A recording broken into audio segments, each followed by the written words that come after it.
Shalom, selamat berjumpa kembali di channel Getsemani Ministry, tempat kita berbagi inspirasi dan memperkuat iman. Kali ini kita akan mendengarkan penjelasan khotbah di Minggu Paskah yang pertama 20 April 2025. Sebelumnya mari kita bersatu di dalam doa. Allah Bapa kami yang penuh dengan belas kasihan, kami datang ke hadapan-Mu dengan hati yang rindu untuk lebih mengenal kasih-Mu yang Engkau nyatakan di atas kayu salib. Dan kami bersyukur karena Engkau mengalahkan kematian dengan kebangkitan-Mu dari kematian itu. Tuhan, bukalah telinga kami untuk mendengar dan lembutkanlah hati kami untuk menerima kebenaran-Mu. Dalam Kristus Yesus kami siap untuk mendengarkan Engkau. Amin. Firman Tuhan bagi kita dari Injil Yohanes pasal 20 ayat 1 sampai dengan ayat yang ke-10. Demikian firman Tuhan. Pada hari pertama minggu itu, pagi-pagi benar ketika hari masih gelap, pergilah Maria Magdalena ke kubur itu dan ia melihat bahwa batu telah diambil dari kubur. Ia berlari-lari mendapatkan Simon Petrus dan murid yang lain yang dikasihi Yesus dan berkata kepada mereka, "Tuhan telah diambil orang dari kuburnya dan kami tidak tahu di mana ia diletakkan." Maka berangkatlah Petrus dan murid yang lain itu ke kubur. Keduanya berlari bersama-sama, tetapi murid yang lain itu berlari lebih cepat daripada Petrus sehingga lebih dahulu sampai di kubur. Ia menjenguk ke dalam dan melihat kain kafan terletak di tanah, dan akan tetapi ia tidak masuk ke dalam. Maka datanglah Simon Petrus juga menyusul dia dan masuk ke dalam kubur itu. Ia melihat kain kafan terletak di tanah, sedang kain peluh yang tadinya ada di kepala Yesus tidak terletak dekat kain kafan itu, tetapi agak di samping di tempat yang lain dan sudah tergulung. Maka masuklah juga murid yang lain yang lebih dahulu sampai di kubur itu, dan ia melihatnya dan percaya. Sebab selama itu mereka belum mengerti isi kitab suci yang mengatakan bahwa ia harus bangkit dari antara orang mati. Lalu pulanglah kedua murid itu ke rumah. Demikian firman Tuhan. Shalom, selamat Paskah bagi kita semua. Bapak Ibu Saudara, peristiwa kebangkitan Yesus Kristus dari antara orang mati merupakan pondasi utama iman Kristen. Tanpa kebangkitan, maka iman kita sia-sia dan pengharapan akan kehidupan kekal menjadi kosong. Yohanes pasal 20 ayat 1-10 ini memberikan kita satu catatan historis yang kaya akan bukti di mana emosi manusia dan proses bertumbuhnya iman bercampur menjadi satu. Dalam bagian ini kita menyaksikan reaksi daripada saksi mata pertama terhadap kabar yang mengubah sejarah di mana Kristus telah bangkit. Lewat 3 bagian utama, kita lihat di situ nanti ada bukti kebangkitan, proses pemahaman dan pengharapan yang terbentuk, dan kita belajar bagaimana iman yang sejati dibangun di atas kebenaran yang kokoh dan relevan bagi kehidupan sehari-hari. Yang pertama dari teks firman Tuhan ini yang menjadi pedoman bagi kita di Minggu Paskah ini, yang pertama adalah bukti kebangkitan, yaitu kubur yang kosong, ayat 1 sampai dengan ayat yang kedua. Dikatakan di sana bahwa pagi-pagi benar ketika hari masih gelap, Maria Magdalena datang ke kubur Yesus. Kita melihat bagaimana seorang Maria dengan tekun mencari Yesus, mencerminkan kasih dan kerinduan yang dalam, meskipun ia tidak memahami sepenuhnya apa yang telah terjadi. Dan ketika ia mendapati batu penutup kubur telah diambil, reaksinya bukanlah sukacita atas kebangkitan, melainkan ketakutan bahwa tubuh Yesus telah diambil orang. Ini mencerminkan bahwa bahkan para pengikut terdekat Yesus pun tidak mengantisipasi kebangkitan itu. Mereka tidak sedang berhalusinasi atau terperdaya oleh harapan kosong. Mereka datang ke kubur dengan harapan manusiawi, bukan teologi kebangkitan.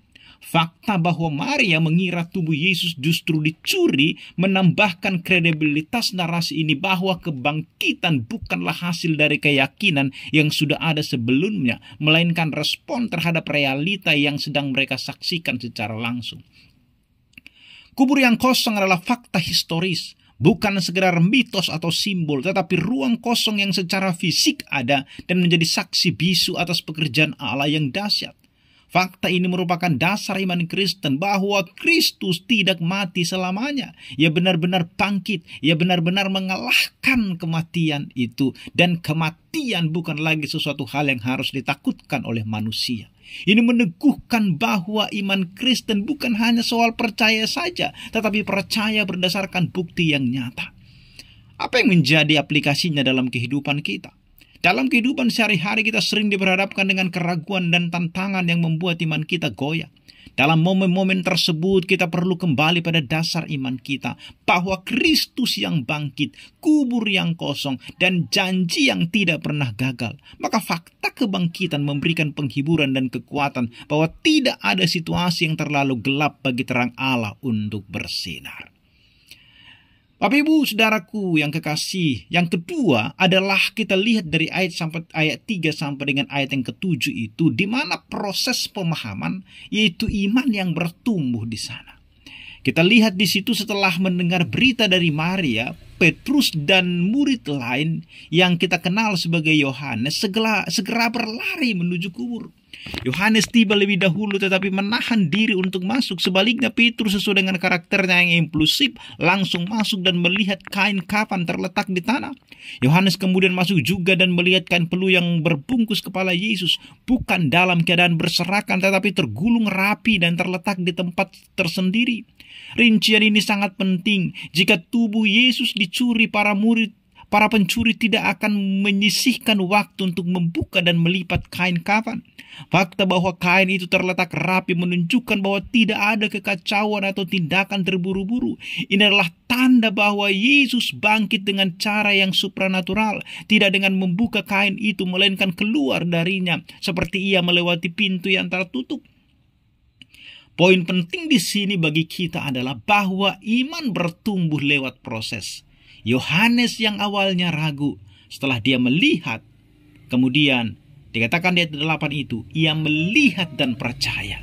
Mereka belum sepenuhnya memahami isi kitab suci bahwa Mesias harus bangkit, tetapi pengalaman nyata yang mereka saksikan menumbuhkan iman mereka. Apa yang bisa kita pelajari dari yang kedua ini? Di dalam kehidupan rohani kita, seringkali kita tidak langsung mengerti cara Tuhan bekerja. Kita mungkin mendapati situasi yang membingungkan atau mungkin gak masuk akal bagi kita. Namun di dalam proses itu Tuhan sedang menumbuhkan iman kita. Kita belajar untuk percaya bukan karena semua pertanyaan bisa kita jawab, tetapi karena kita mulai melihat jejak pekerjaan Allah dalam hidup kita. Kita tidak boleh membandingkan proses iman kita dengan orang lain karena masing-masing cara Tuhan bekerja bagi setiap orang itu adalah personal dan unik. Sehingga kita tidak bisa membandingkan pengalaman kita dengan pengalaman orang lain. Dan banyak pengalaman di dalam hidup kita, kalau kita melihat kebenarannya, adalah cara Tuhan untuk membuat iman kita bertumbuh atas pengenalan yang benar akan Dia. Oleh sebab itu, jikalau kita diperhadapkan dengan pergumulan persoalan di dalam hidup, jangan terlalu banyak mengeluh, tetapi lihatlah, lewat itu sesungguhnya Tuhan mau menumbuhkan iman kita. Bapak Ibu Saudara yang ketiga, ayat 8 sampai dengan ayat yang ke-10, pengharapan yang terbentuk. Di sana kita lihat bahwa mereka percaya walau belum melihat. Yohanes mencatat tadi seperti yang sudah saya katakan di ayat yang ke-8 itu. Ketika ia melihat kain kafan, ia melihat dan percaya. Itu menjadi titik balik. Meskipun mereka belum memahami sepenuhnya pengajaran kitab suci tentang kebangkitan, Yohanes mulai percaya berdasarkan apa yang ia lihat. Menariknya setelah mereka pulang ke rumah masing-masing, menunjukkan bahwa mereka masih dalam proses mencerna apa yang baru terjadi. Ini mencerminkan kenyataan bahwa iman tidak selalu langsung membawa pada pencerahan total. Terkadang kita percaya dulu baru kemudian mengerti lebih dalam. Iman Kristen bukanlah keyakinan buta, tetapi respon terhadap Allah yang menyatakan dirinya. Dalam hal ini Yohanes menjadi contoh dari iman yang sejati. Ia percaya meskipun belum melihat Yesus secara langsung. Secara teologis ini mengungkapkan sifat progresif dari iman Kristen. Pada saat itu, para murid belum memiliki pengertian penuh tentang rencana Allah yang baru akan terang benderang setelah kedatangan Roh Kudus di Pentakosta yang bisa kita baca dalam Kisah Para Rasul pasal yang kedua. Namun kebangkitan sebagai fakta historis menjadi dasar bagi iman mereka bahwa sebelum teologi mereka matang. Dalam konteks Yohanes, melihat dan percaya adalah tema sentral yang memuncak pada pengakuan Thomas bahwa Yesus menyebut Yesus sebagai Tuhan dan Allahku. Kita bisa baca itu di ayat yang ke-28. Kubur kosong menjadi tanda yang mengarahkan mereka kepada kebenaran yang lebih besar sesuai dengan pola tanda-tanda dalam Injil Yohanes. Ini juga menunjukkan bahwa kebangkitan Yesus adalah pemenuhan janji Allah dalam kitab suci. Meskipun pemahaman manusia terhadap janji itu sering tertinggal, tetapi bagi kita ini adalah pengingat bahwa iman tidak bergantung kepada kecerdasan atau pengetahuan teologi semata, tetapi pada respon hati terhadap realita Kristus yang hidup. Mereka pulang bukan dengan jawaban lengkap, tetapi dengan keyakinan awal yang akan terus bertumbuh seiring waktu. Apa yang bisa kita pelajari dari poin yang ketiga ini? Bapak Ibu Saudara, ada banyak janji Tuhan yang belum kita lihat penggenapannya. Kita mungkin sedang berada dalam antara salib dan kemuliaan. Namun kebangkitan Kristus memberi kita pengharapan. Kita belajar untuk percaya bahwa janji Allah, meskipun realitas saat ini belum berubah, kubur kosong menjadi simbol bahwa dalam Kristus tidak ada yang mustahil, dan bahwa Allah sedang bekerja bahkan ketika kita belum sepenuhnya mengerti. Di Minggu Paskah ini, ketika kita membaca Yohanes pasal 20 ayat 1-10 ini, di mana dia menggambarkan kebangkitan Yesus sebagai peristiwa yang mengubah sejarah dan teologi. Dan kubur kosong adalah bukti kuasa Allah atas maut. Respon murid-murid menunjukkan proses iman yang autentik, dan langkah awal percaya membuka jalan bagi pengertian lebih dalam. Dan secara teologis ini menegaskan bahwa Yesus adalah yang pertama bangkit dari antara orang mati, yang memberikan harapan akan kebangkitan kita sendiri. Bagi kehidupan sehari-hari, teks ini mengajak kita untuk mendekat kepada Kristus yang hidup, mencari kebenarannya dengan sungguh-sungguh dan mempercayainya, bukan di tengah misteri hidup.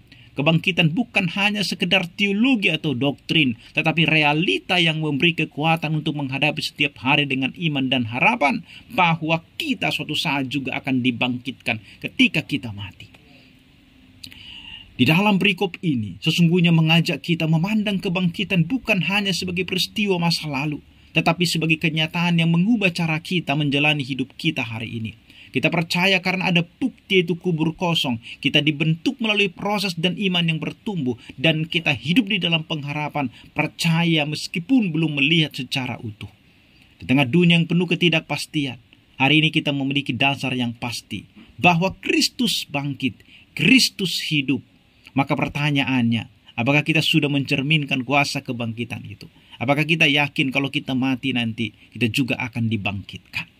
Bagi kita yang sudah percaya kepada Kristus, sesungguhnya kematian bukan sesuatu hal yang perlu kita takutkan. Karena kita percaya bahwa ketika kita mati, kita pun akan dibangkitkan. Dan kita akan bersama-sama dengan Kristus di sorga.